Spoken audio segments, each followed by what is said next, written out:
Peace, family.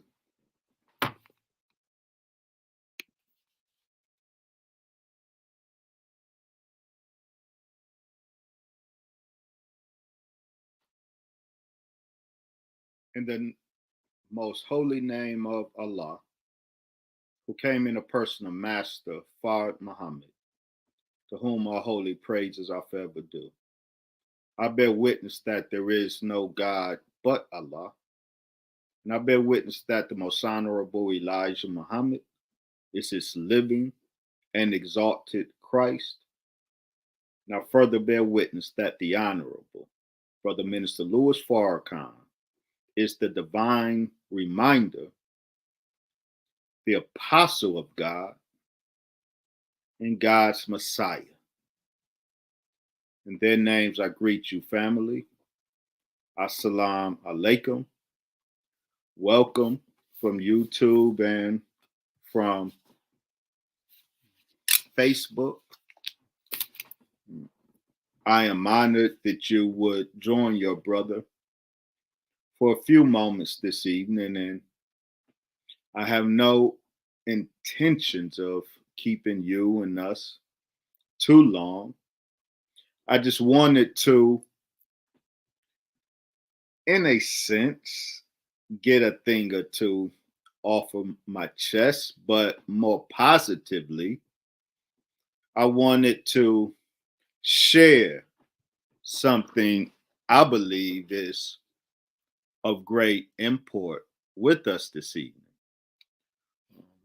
First, I would like to offer my condolences to the Shabazz family for the loss of their and our beloved sister, Sister Malika Shabazz. May Allah be pleased with her.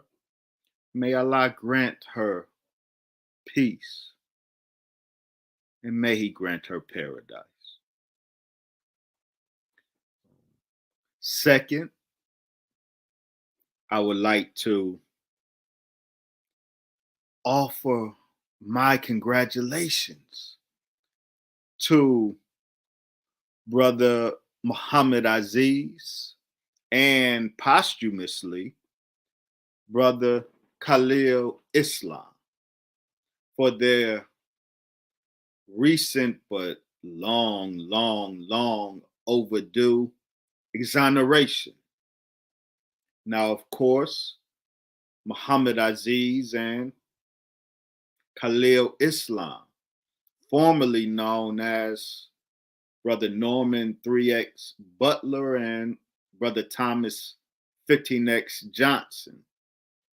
These are the brothers who were framed by the FBI and the New York Police Department and the District Attorney's Office of New York. They were framed in 1965 and 1966 for the murder of Malcolm X. They maintained their innocence for over 50 years. They were not at the Audubon Ballroom, but it was important to frame them in order to frame the Nation of Islam for the murder of Brother Malcolm. And of course, the Nation of Islam did not murder Brother Malcolm. But the government who did murder Malcolm wanted the Nation of Islam to be the scapegoat, to take the fall.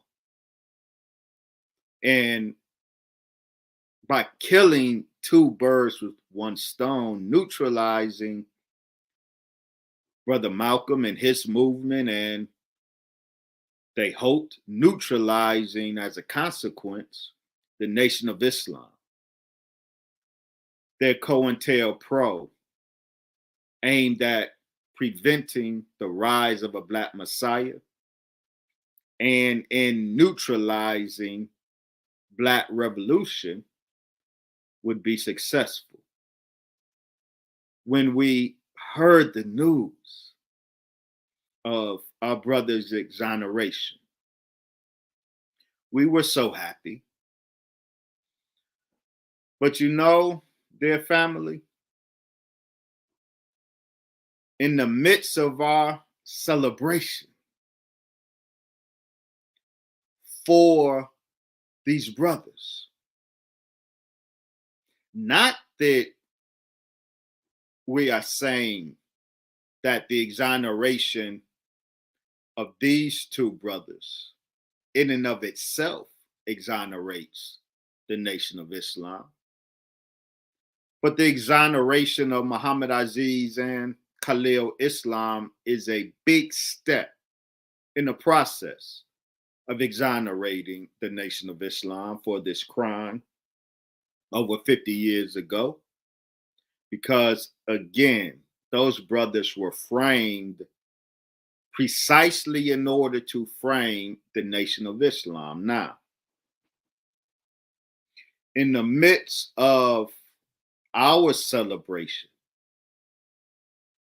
for this great news for them and for us, of course, tempered by the very sad news of the loss of our sister, a daughter of Brother Malcolm. In the midst of all of that, haters of the nation raised their head. And it was interesting to watch.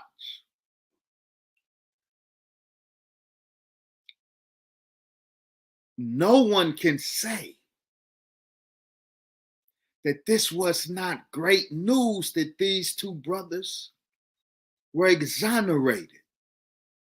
Their record cleared of this false charge for which they spent over, I believe, 20 years in prison for a crime they did not commit. How could one, unless you are the enemy who orchestrated this whole thing, otherwise, how could any Black person hear this great news, but in the midst of the celebration, you are filled with hatred for the Nation of Islam? And so, to dampen the party, I observed many raising up a whole bunch of falsehoods that have been popularized because they've been operationalized against the Nation of Islam. I saw haters of the Nation of Islam, which I really can't understand how a Black person could be so hateful of the nation, as some of you are, could be so hateful of a nation, a movement, who for over 80 years has truly served Black people in a way that, in truth, in a way that no other movement has. Not that other movements don't serve Black people, but I think you know what I'm saying. So in the midst of our celebration for these brothers and our mourning with the Shabazz family for the loss of our sister, out of the blue, some of these people resurrected old canards. Do you know what a canard is? The dictionary says a canard is an unfounded rumor or story. There has been a lot of late, a lot of resurrecting old canards fabricated against the Nation of Islam. One of which we want to address tonight. Now, I'm trying to show my screen, but I will do that in a second. Now, this particular canard that we want to address tonight, because it was the canard that I saw over these last 2 weeks, I saw most often raising its head, being interjected into the celebration over the exoneration of our brothers. Let me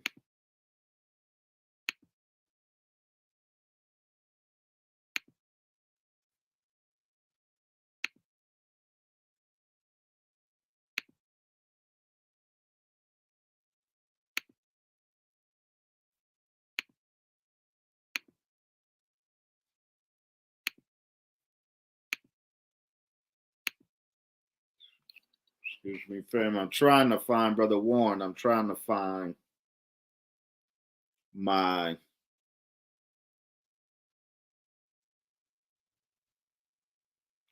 trying to share my page.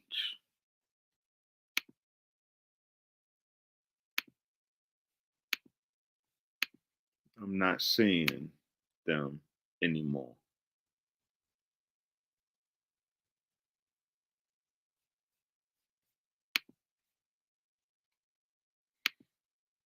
Hang on there, family.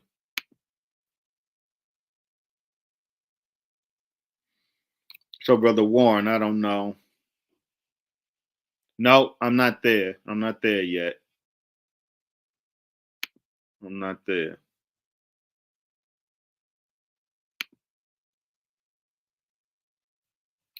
I promise you, family, before we went live, we got this all straightened out. I don't know what happened.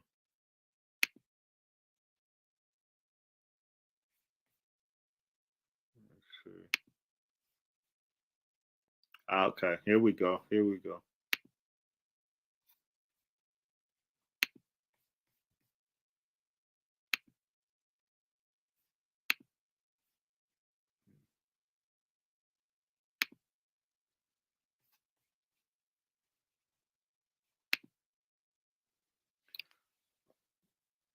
Brother Warren, I would like, while I have this up, I would like to be able to see myself in the screen. Can you do that for me?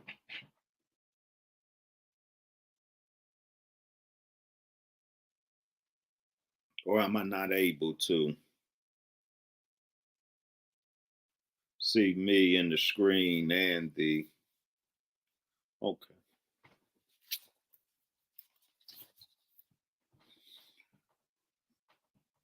Now, of course, dear family,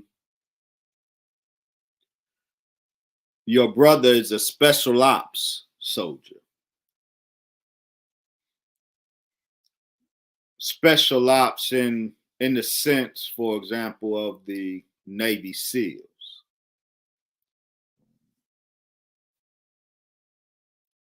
When I select a subject, I tend to go very deep. That's the nature of my work, this subject, this particular canard that Texas billionaire H.L. Hunt bankrolled the Nation of Islam,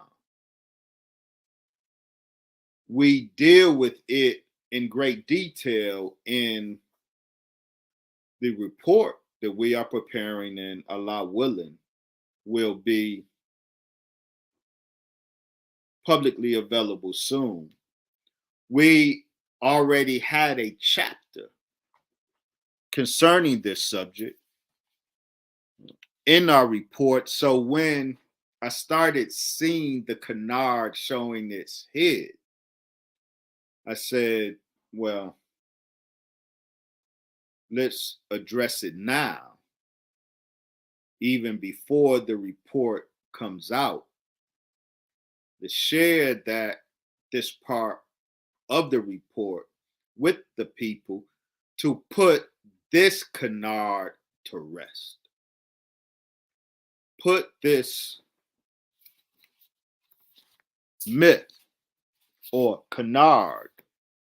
Canard is a unfounded rumor or story.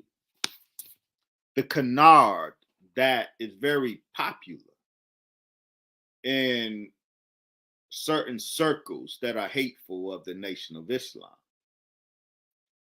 This canard we intend to put to rest,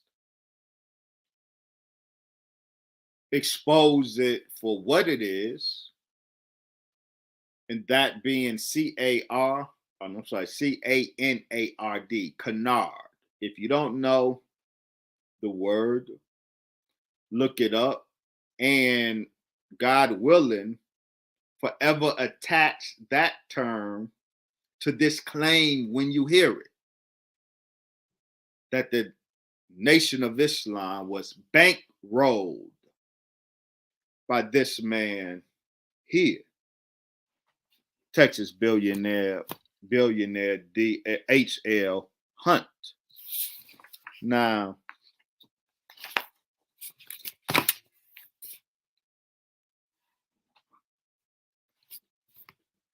Brother Warren, I thought the last time I want to be able, so there's no way I can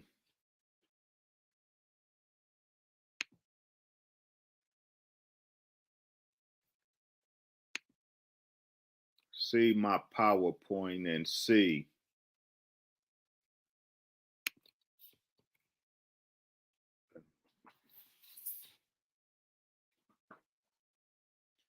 at around 2:30 a.m. on Sunday, February 14th, 1965, Malcolm X's home in Queens, New York, was firebombed in an FBI NYPD involved operation. A justifiably angry Malcolm X immediately laid the blame on the Nation of Islam, and any behind the scenes reconciliation negotiations that might have been engaged in at the time between Malcolm X and the Honorable Elijah Muhammad seemingly went up in flames with the House. On Monday, February 15th, Malcolm spoke to around 500 persons at the Audubon Ballroom, where he voiced for the first time publicly a claim that will subsequently be a pillar of the woke critique of the Nation of Islam. That Texas billionaire and racist Haroldson Lafayette Hunt Jr. bankrolled the Nation of Islam and was the Honorable Elijah Muhammad's puppet master. This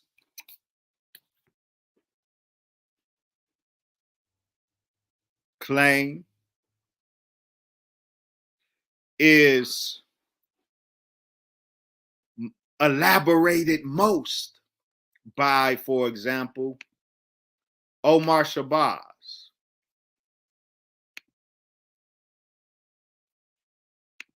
of Omar Shabazz Productions,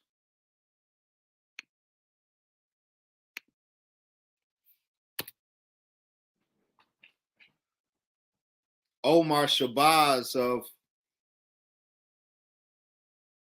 Omar Shabazz Productions has made a whole bunch of DVDs, movies, quite silly in many ways, but quite popular. Now, our brother Omar Shabazz, he has gathered significant information, but Omar Shabazz, because he has an agenda and he has a sentiment, like so many do, who write and represent the legacy or try to represent the legacy of Brother Malcolm, have this poison in their heart for the Nation of Islam. So what they do with the information they do have oftentimes is very abusive.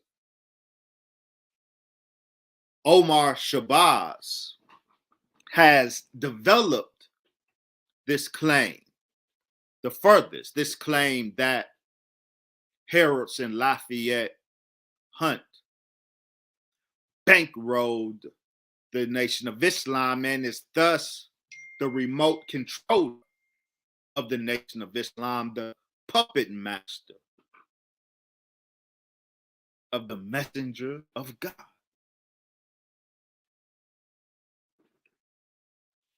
Filmmaker Omar Shabazz says, speaking of this particular matter, if Malcolm said it, then damn it, it's true. Why?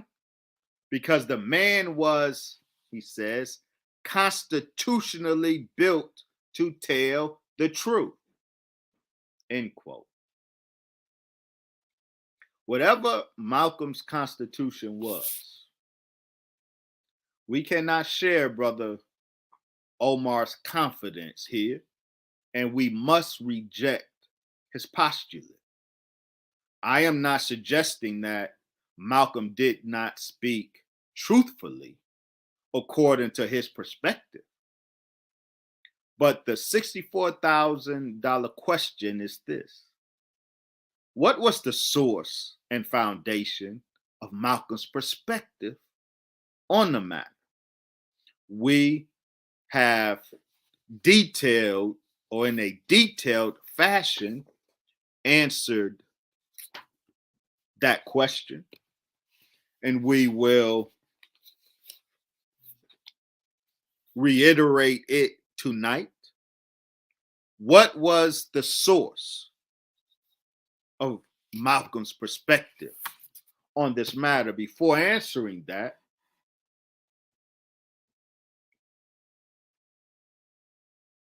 I want to answer this.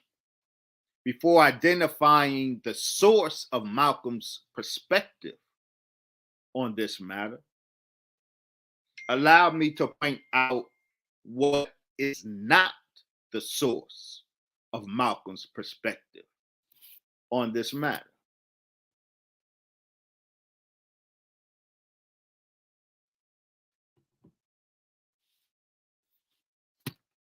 Carl Evans, former editor of the Washington Post and author of The Judas Factor, The Plot to Kill Malcolm X, and also The Messenger, The Rise and Fall of Elijah Muhammad, he calls it. He says this, quote, on July 7th, 1964, Wallace and Malcolm X discussed the financial maneuvering of the Honorable Elijah Muhammad and his wife, about how Muhammad allegedly had been deposited money in a Swiss bank account, while Clara was putting money in banks in Beirut and Cairo. Malcolm X also mentioned that in going through the financial records in Chicago a year earlier, he uncovered evidence that H.L. Hunt, the Texas billionaire oil man, who was so thrifty, that he took his lunch to work in a paper bag every day, quote, had been giving the messenger money for several years, end quote. So according to Carl Evans here, the source of Malcolm's perspective on the matter were the financial records that he saw while in Chicago that showed the documentation that H.L. Hunt had been funding or giving the messenger money for several years. Now, what we are demonstrating in our report, these are 600 pages, but they're all notes, type notes. The report, Allah willing, will be distilled from these 600 pages of notes. One thing we demonstrate irrefutably in here is that Carl Evans is a great scholar on one hand, but also Carl Evans is a great fabricator of evidence against the Honorable Elijah Muhammad and the Nation of Islam. He fabricates evidence. He makes stuff up, or he does violence to his source. He twists his source in order to make it say what it absolutely does not.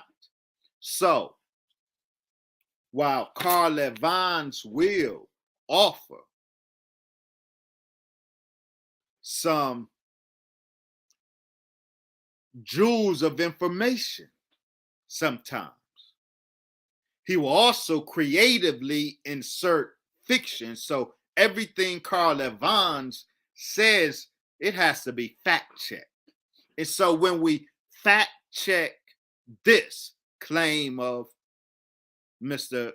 Evans or Evans, when we go to footnote 77, which is the footnote attached to this particular claim, when we go to the footnote is only mildly helpful.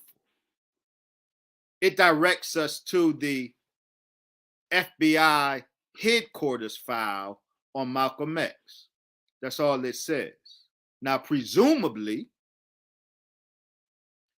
the file is on the date of the particular file relevant here, which Mr. Evans does not give us any details of. He gives us a generic citation that the source of this claim is in FBI headquarters file. Now, anyone who works with the FBI files on Malcolm X, there are 9,000 of them, and I am blessed to be in possession of all 9,000 of the FBI files currently released and available on Malcolm X. The files are segregated. The files they are grouped together according to the origin, the office of origin. The files that originated with headquarters, J. Edgar Hoover's office in D.C., are grouped together. Files that originated in New York are grouped together. Files that are initiated in Phoenix and other areas are grouped together. Carl Evans says this particular claim that Malcolm discovered while going through the financial records of Chicago, he discovered that Hunt was bankrolling the nation. Evans says that this is found in the headquarters section of the 9,000 FBI documents. I went through the headquarters section of the FBI documents, and there is nothing around July 7th, 1964 that I have found that gives any evidence of a taped and noted conversation by the FBI between Malcolm and Wallace, in which this claim is found. Often, Carl Evans does that. That's why he does not give specific document information, because when we track the document down, we find he has been dishonest with the document. And this is one of those cases. Malcolm could never have made such a claim as this, neither as minister of Temple Number 7 in New York, nor as national spokesman did Malcolm have access to the Chicago financial records. Structurally, those secrets were in the hands of the National Secretary of the Nation of Islam only, and of course the leader of the nation, the Most Honorable Elijah Muhammad. So this is not the source of Malcolm's perspective on this matter. What then was Malcolm's source? Well, let's listen to Malcolm tell us in very clear language what his source is.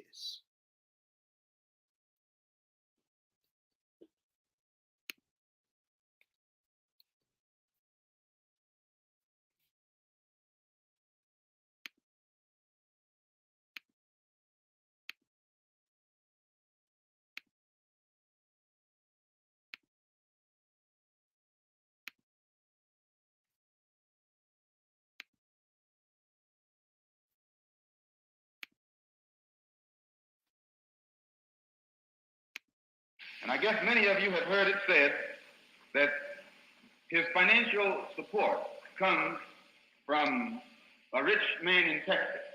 I heard that while I was in the movement. I've heard it more since I left the movement. A rich man in Texas. You can look up, any of you can look up his name. But the FBI knows that too.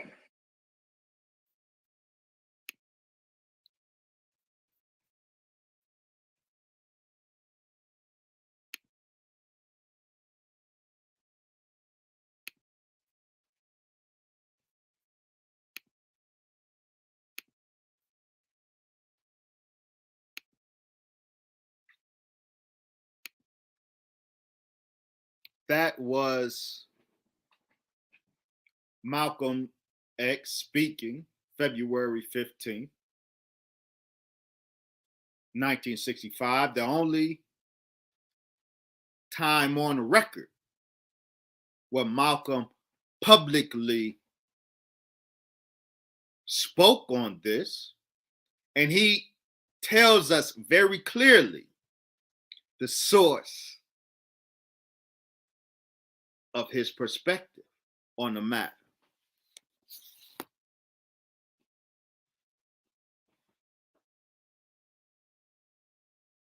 Malcolm's claim is not based on official documentation, neither from Chicago or elsewhere, but on rumor. By his own admission, Malcolm is only repeating a rumor.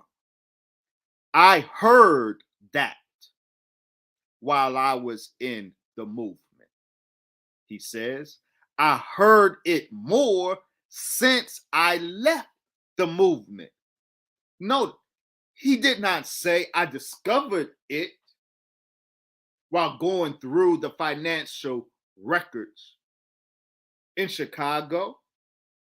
He said very clearly, I heard that while I was in the nation, and I've heard it more since I left the nation.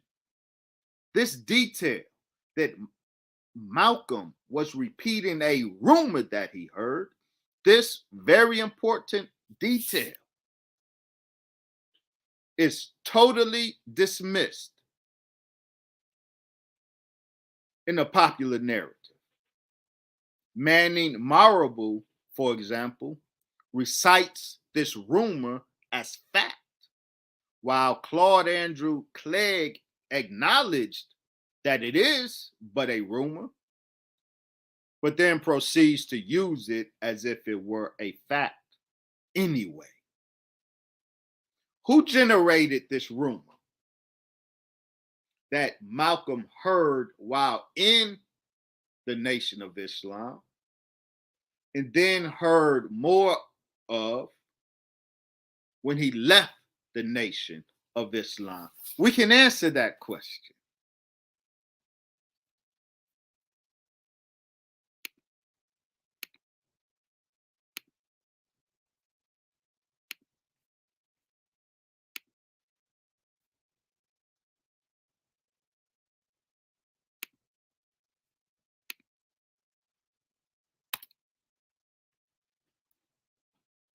Professor Zach Kondo, in his book, which many describe as, at least currently, the last word on the assassination of Malcolm X.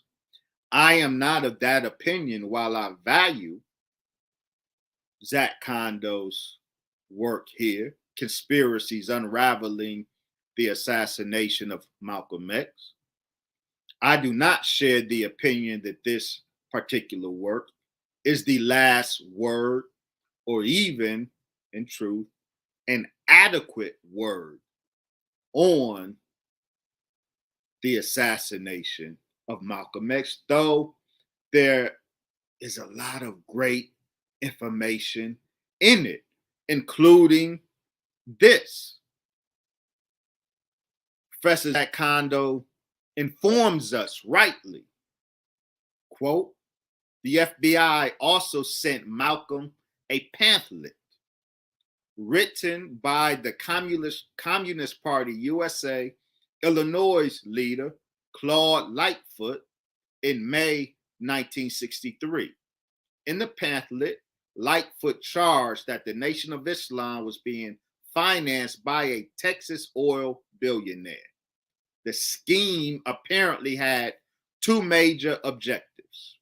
The first was to convince Malcolm that Elijah was greedy and unprincipled. The second was to create friction between the NOI and the CPUSA, Communist Party USA.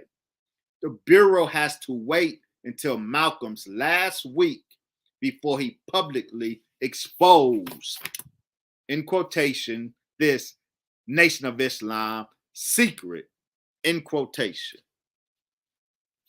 In other words, the, quote, H.L. Hunt bankrolled the Nation of Islam claim is a FBI generated rumor as part of a COINTELPRO operation against both the Nation of Islam and the Communist Party USA.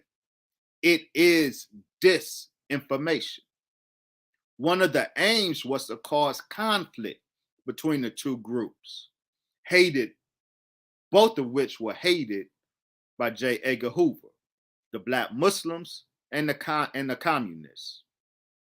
As Kondo further admits, quote, during Malcolm's last month, he used 3 stories to discredit and belittle Elijah and the NOI in the eyes of African peoples. He noted that a rich white Dallas businessman was a major patron of the Nation of Islam, This information came to Malcolm's attention as part of a Bureau, FBI, counterintelligence scheme.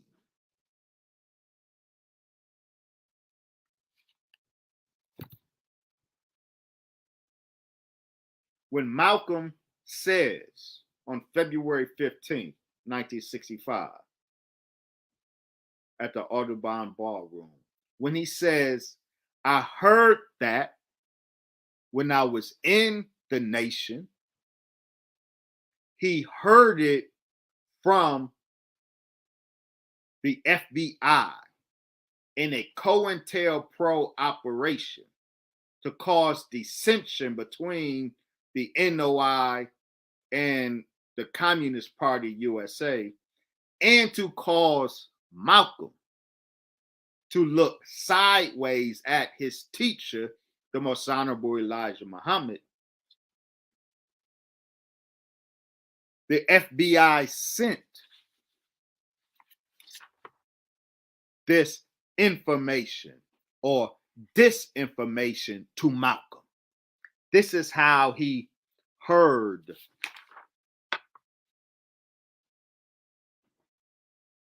that the Honorable Elijah Muhammad and the Nation of Islam was being bankrolled by a Texas billionaire. When we look even deeper, we see that the source underlying this FBI generated rumor never even made the claim that the rumor alleges. When we examine the source used by the FBI in this disinformation COINTELPRO operation that targeted Malcolm X, sent Malcolm X a package intended to make Malcolm X look a particular way at his teacher. When we examine what the Bureau sent Malcolm X, we find that that source never made the claim that the rumor alleges. Claude Lightfoot was an officer of the Communist Party USA, which disagreed with the racial politics of the Nation of Islam and Black nationalism in general. In 1962, Lightfoot published this work, which the FBI sent to Malcolm X in May of 1963. Turning Point in Freedom Road, the fight to end Jim Crow. This is very important. This is the source. This right here is the source, the foundation of the rumor that Texas oil billionaire Harrison Lafayette Hunt is bankrolling the Nation of Islam. This source was sent to Malcolm X by the FBI under the disguise, under the disguise of a well-meaning Negro. The FBI did not send it on their behalf. The FBI sent it in a disguised package from allegedly a concerned Black man. What is most important is this pamphlet does not make the claim that the rumor alleges.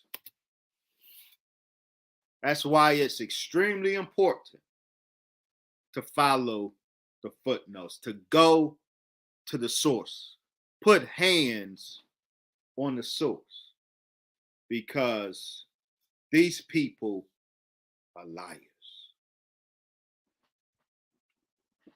And so much of the ideological hate against the Nation of Islam by our people, by woke Negroes. So much of the ideological hate is based on lies. We are, by Allah's grace, exposing the lies. Now, in order to do so, we got to go deep. Exposing Satan's lies is always a deep dive. This is the source. That's the bedrock of this canard.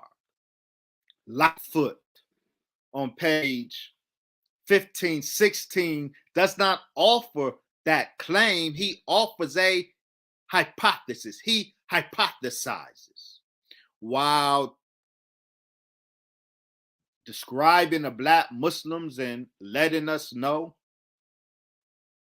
why he disagrees with the Black Muslims and why the Black Muslims are a danger. He then hypothesizes. Look at what he says. One could well suspect that the Black Muslims, is financed by the reactionary Texas oil billionaires. These financial angels who finance all that is reactionary in America are stupid if they are not financing the Muslims, because they preach the same doctrine, the separation of the races. Stop right there. Did you catch what just happened?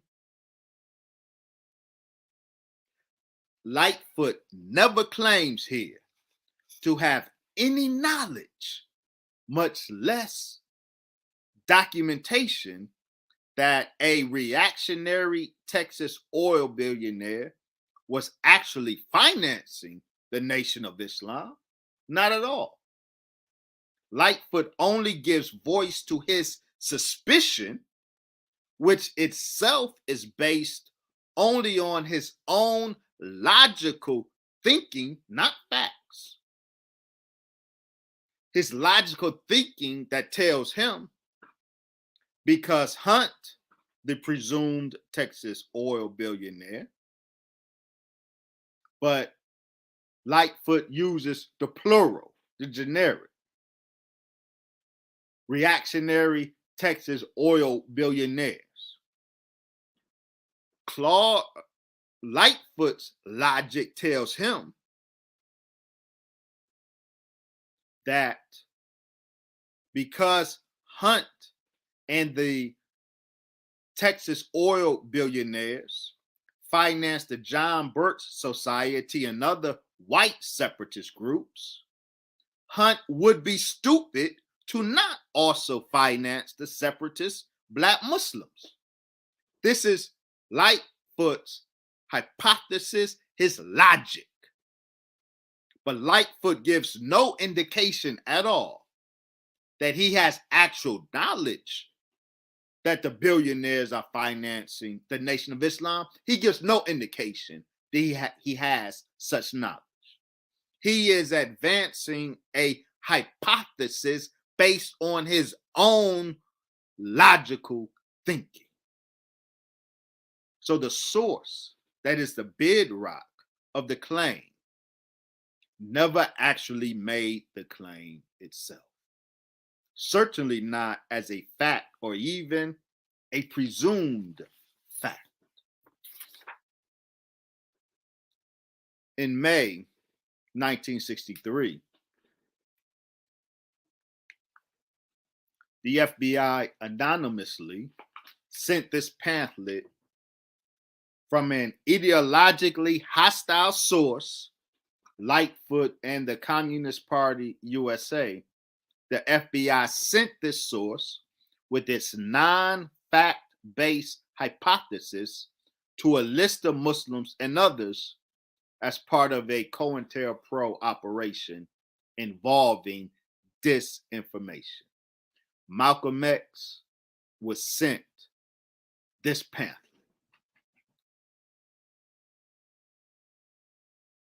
I can't stress the fact enough. The source, that is this seed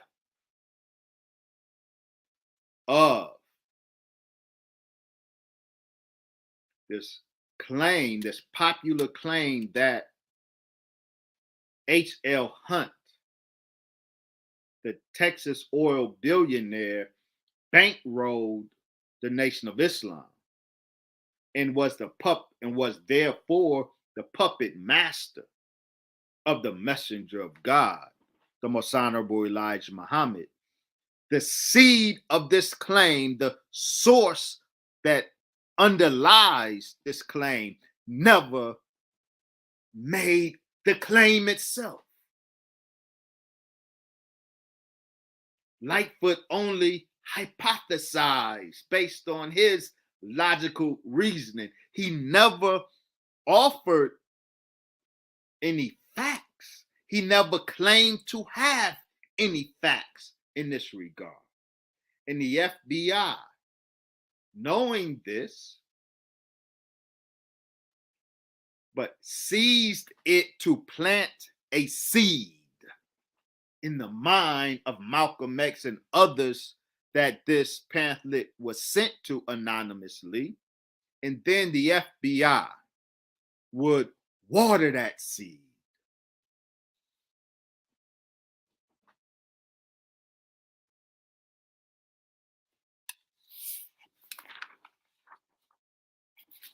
In the document that we posted,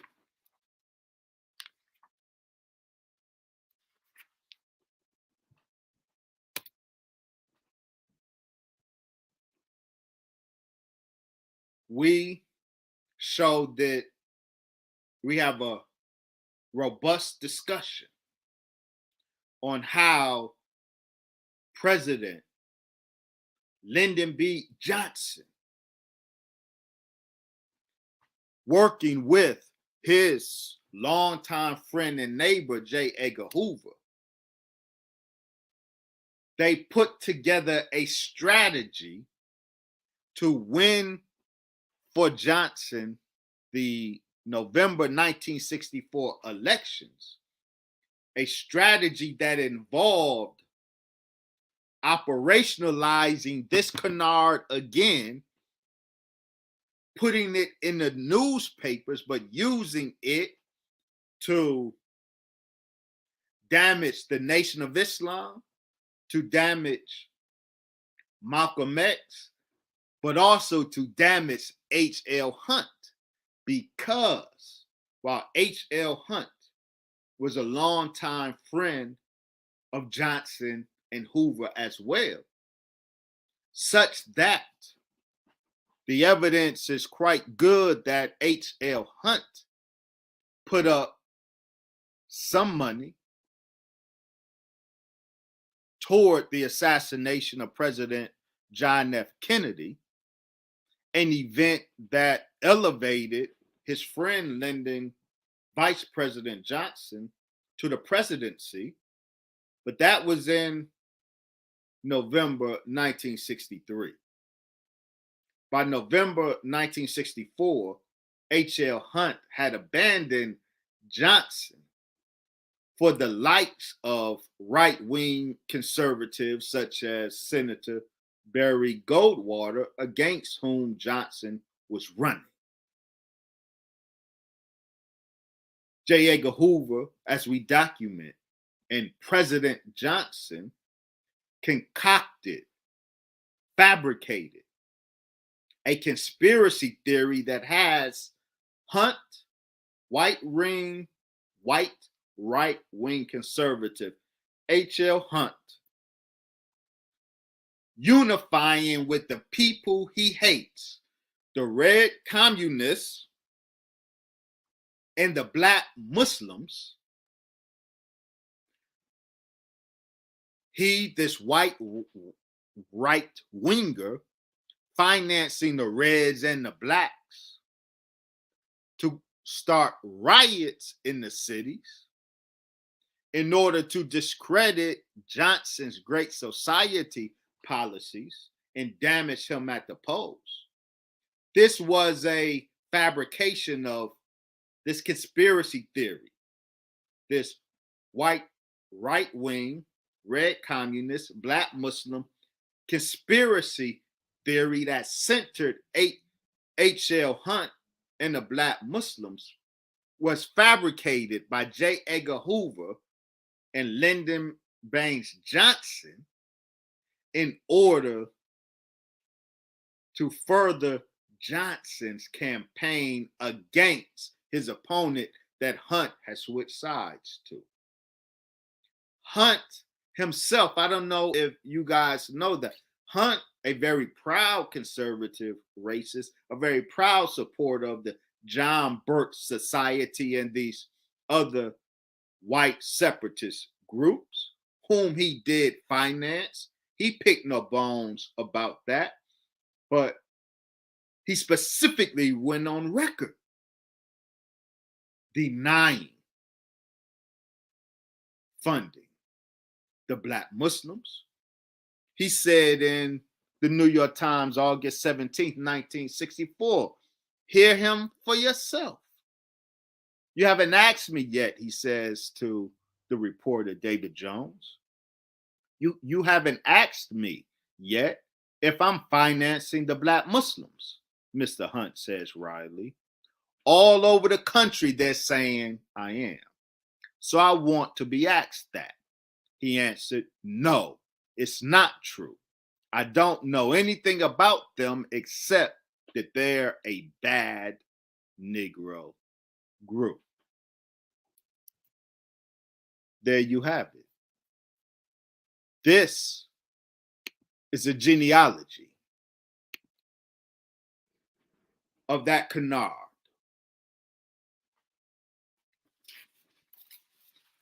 This is the origin and evolution of the canard that H.L. Hunt bankrolled the Nation of Islam.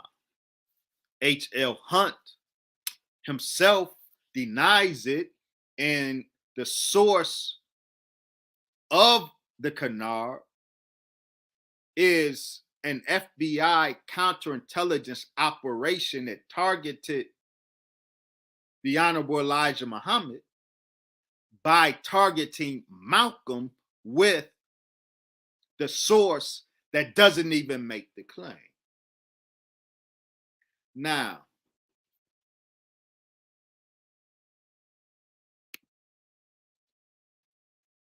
be clear.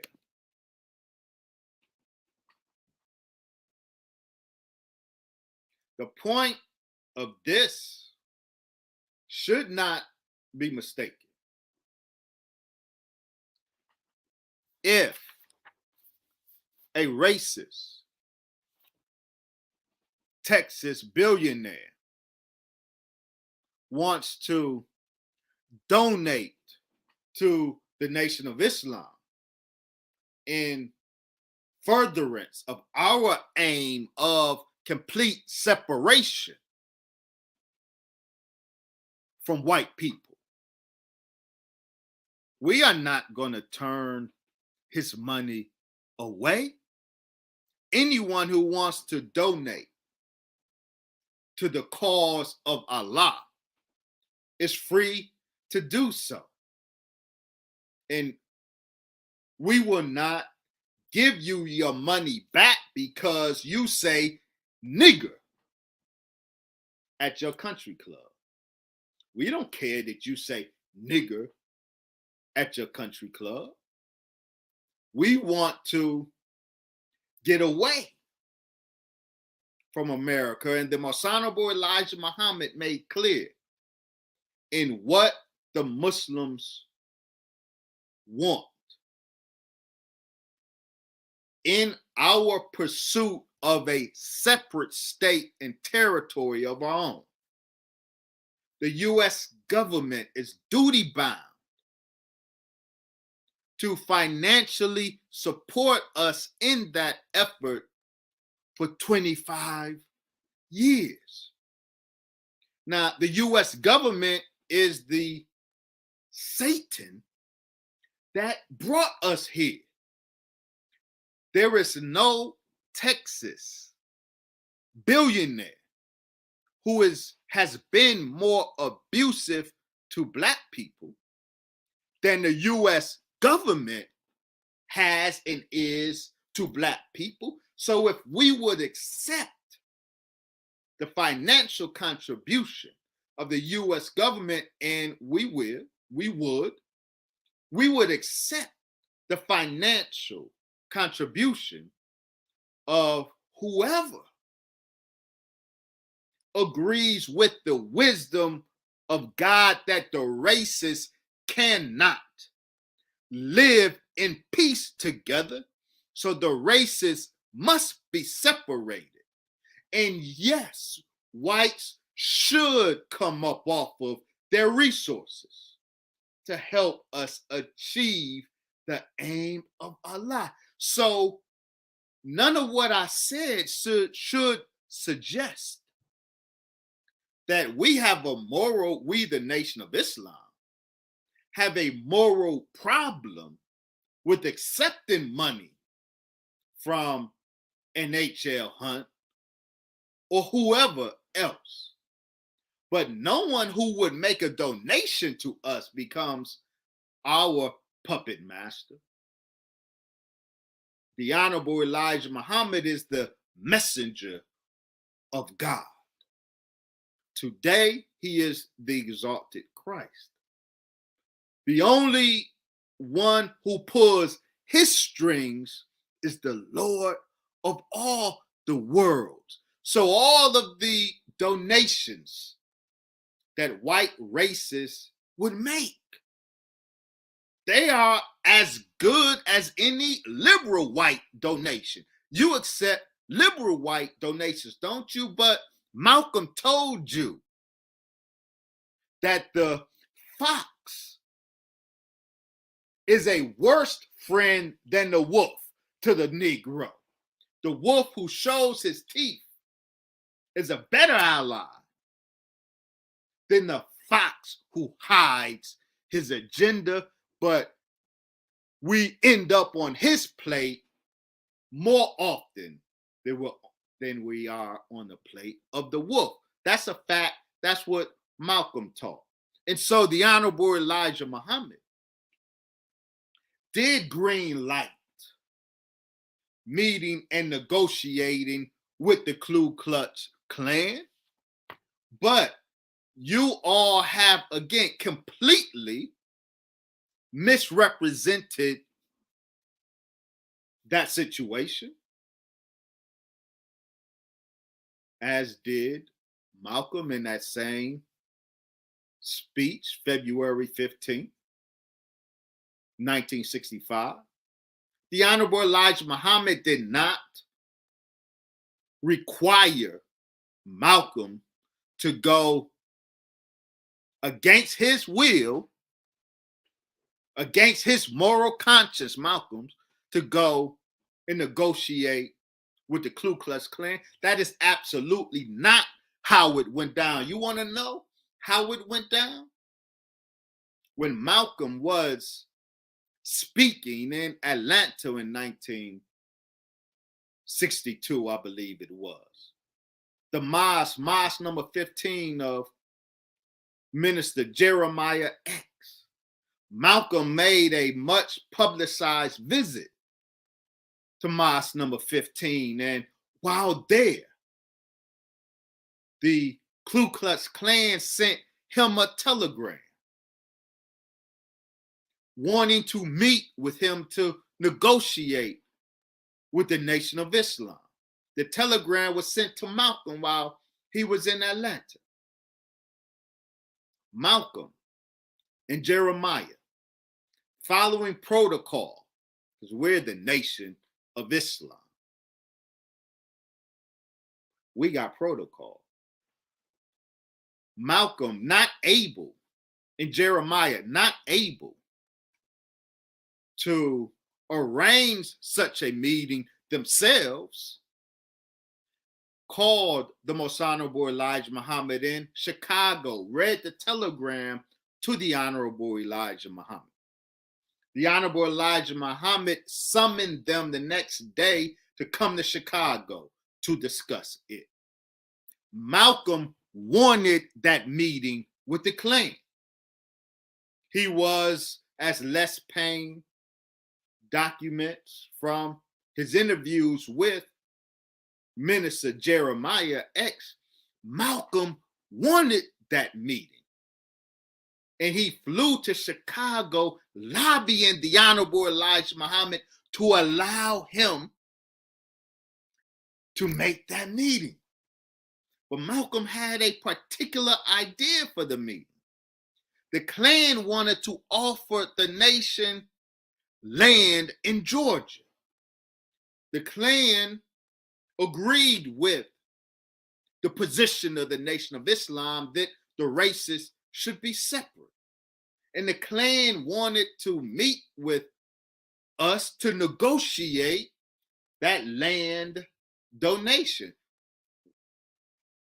We'll accept that. In order to build a separate nation in America, we need land. Now, the land that we would acquire is currently, most of it, in the possession of whites.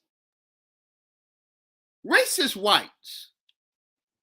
If we are going to acquire that land, we are going to have to negotiate with white people who may very well say nigga, nigga, nigga, nigga, nigga in their country club or worse. But business is business. The land transfer in this country from white to black requires our negotiating with white owners of the land, and many of them are satanic. Malcolm wanted to meet with the Klan, and he lobbied the Honorable Elijah Muhammad to allow him to do it, but his idea was very different, Malcolm. Malcolm wanted to put on a spectacular media event. Malcolm wanted to go to Georgia and organize a debate between him and the Ku Klux Klan leadership.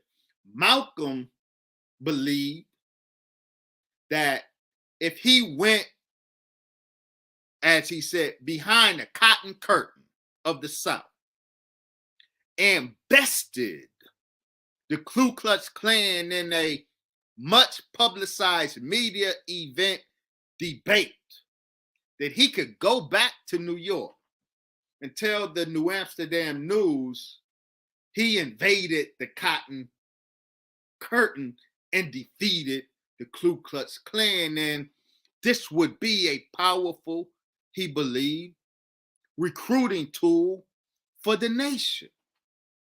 The Honorable Elijah Muhammad listened to Malcolm lobbying him to be able to accept the meeting offered by the Klan. Malcolm wanted that.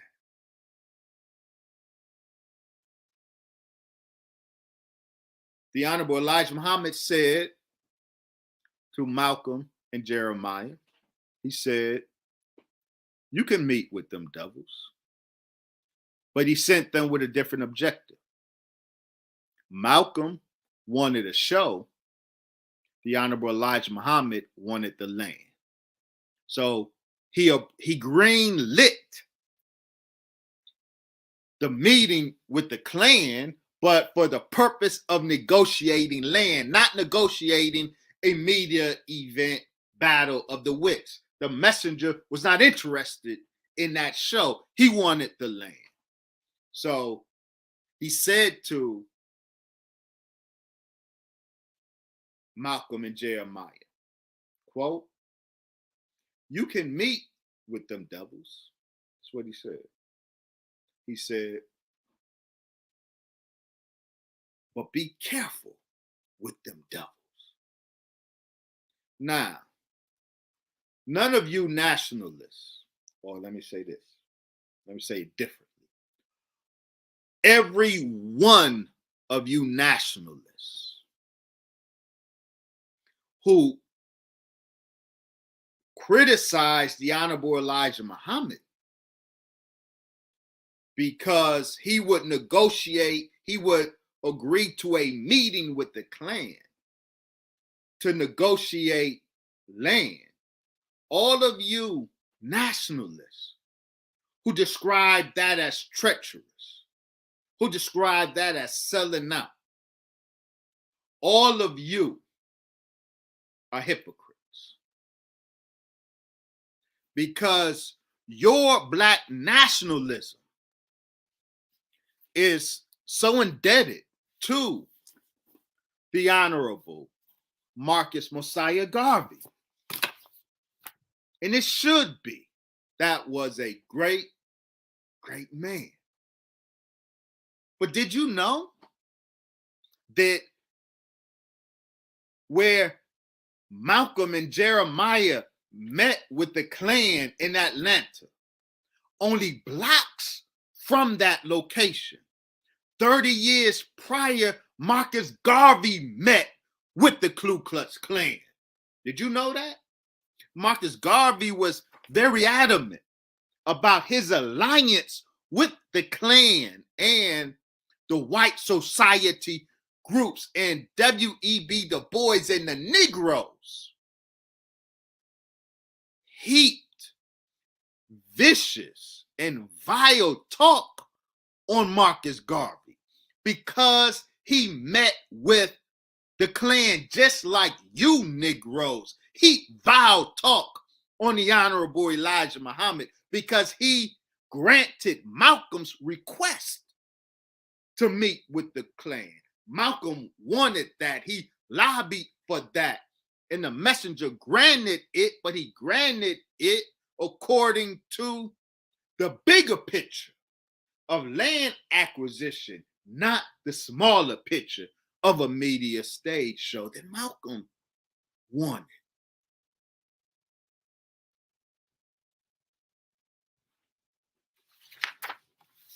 Yeah. If you will condemn the Honorable Elijah Muhammad for green lighting Malcolm's meeting with the Klan, then condemn the Honorable Marcus Mosiah Garvey, you nationalists. Where you at?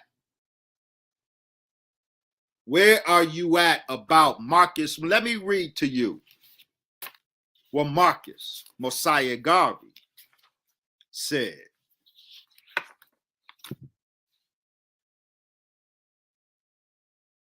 He said, quote, "I regard the Klan, the Anglo-Saxon clubs, and white American societies as far as the Negro is concerned, as better friends of the race than all the other groups of hypocritical whites put together. I like honest and fair play. You may call me a Klansman if you will, but potentially every white man is a Klansman as far as the Negro in competition with whites socially, economically, and politically is concerned, and there is no use lying." He says, the Honorable Marcus Mosiah Garvey, he says, members of the Anglo-Saxon clubs are honest. Now, the Anglo-Saxon clubs are the elite Ku Klux Klan, the Ku Klux Klan version or the elite version of the Ku Klux Klan that Marcus Garvey had alliances with. He had alliances with the Ku Klux Klan and alliances with the Anglo-Saxon clubs. And he says they are honest and honorable in their desire to purify and preserve the white race, even as we are determined to purify and standardize our race. We, the two organizations, the Klan, Anglo-Saxons, and Marcus Garvey's phenomenal foundational Black nationalist organization, the UNIA. He says, we, the two organizations, should work together for the purpose of bringing about the ideal salt, the purification of the races, their autonomous separation, and the unbridled freedom of self-development and self-expression. Those who are against this are enemies. You who are against Black separatists and white separatists working together to achieve that aim, Marcus Garvey is saying you are an enemy of the race. And that applies to you who would dare criticize the Honorable Elijah Muhammad for negotiating with the Klan to bring about this separation. So,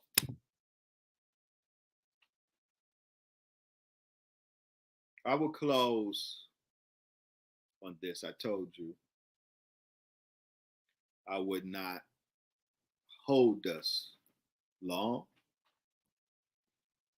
But I think the points are made. I asked you, us, to take note of that word, canard, C-A-N-A-R-D, canard.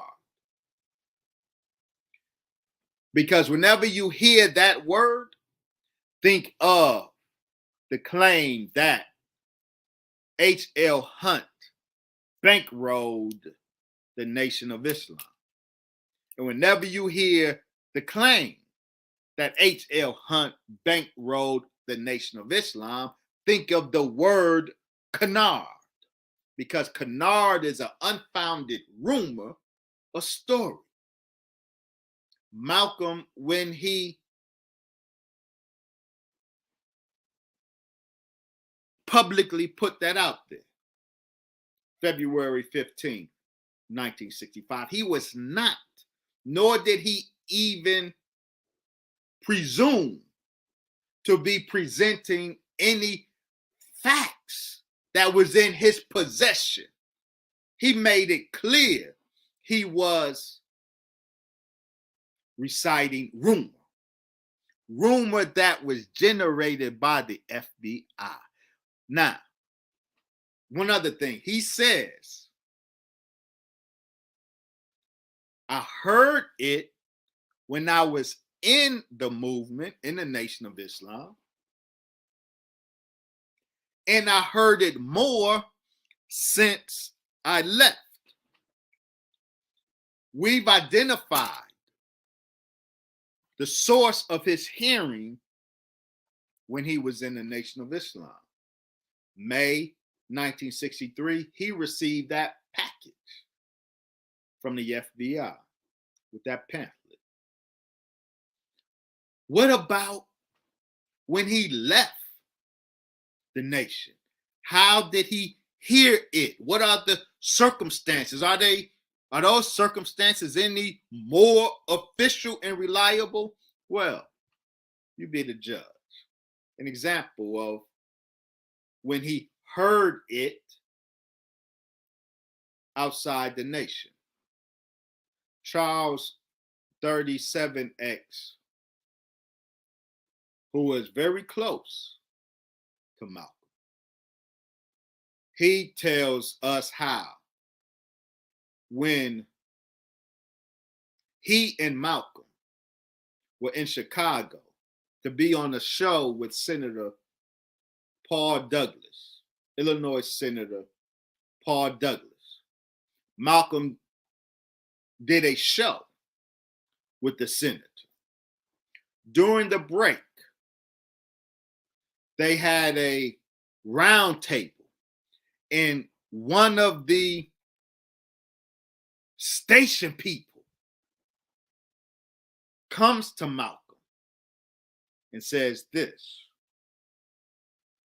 Malcolm, what are you going to do for money now? You're out of the Nation of Islam. What are you going to do for money now in the nation? You know, Elijah Muhammad is funded by that Texas billionaire. What are you going to do for money now, Malcolm? This is a station person. See, this is an FBI plant watering the seed that the FBI planted in Malcolm's head in May 1963. Now in 1964, the FBI is watering that seed, sending people to Malcolm's events to water that seed by more rumor. This wasn't a person who gave Malcolm any evidence. He said, Malcolm, what are you going to do? I hear Elijah Muhammad was funded. And that watered that seed. And February 15th, 1965, in his understandable anger for having his home bombed in an FBI NYPD involved operation, out of his anger, thinking at the time that that was a Nation of Islam operation, and it was not a Nation of Islam operation, but thinking that he was, in his understandable anger, he gives vent and expression to the rumors that he had been hearing. The FBI generated rumors, deliberately generated rumors that he had been hearing. And all of you who quote the Canard, you are quoting foundationless rumor that was deliberately engineered in a disinformation operation aimed at the Nation of Islam. You, in your recital of this Canard, are continuing that COINTELPRO operation against the Nation of Islam. So I will end there tonight. I wanted to get that off my chest. I wanted to share that with us so we can bury that Canard. Again, it's not to say that if any white billionaire offered the Honorable Elijah Muhammad money, that we would treat that as bad money. Absolutely not. The Honorable Elijah Muhammad said he would use the devil to build the black nation. And devils should offer their resources to help us achieve the vision of Allah, a separate and independent nation for the black man and woman in America. So the white billionaires, if they want a drink of water in hell, they should fund. But no donation from no white man, black man, or other ever comes with strings attached when it comes to the Most Honorable Elijah Muhammad, when it comes to the Honorable Brother Minister Farrakhan, when it comes to the Nation of Islam. We will accept your money, but we not hoes. We will accept your money, but we won't prostitute for you. because the Nation of Islam, we not Negroes. May Allah bless you, family. May Allah keep you safe. Until the next time, I'm blessed to make an offering. Assalamu alaikum.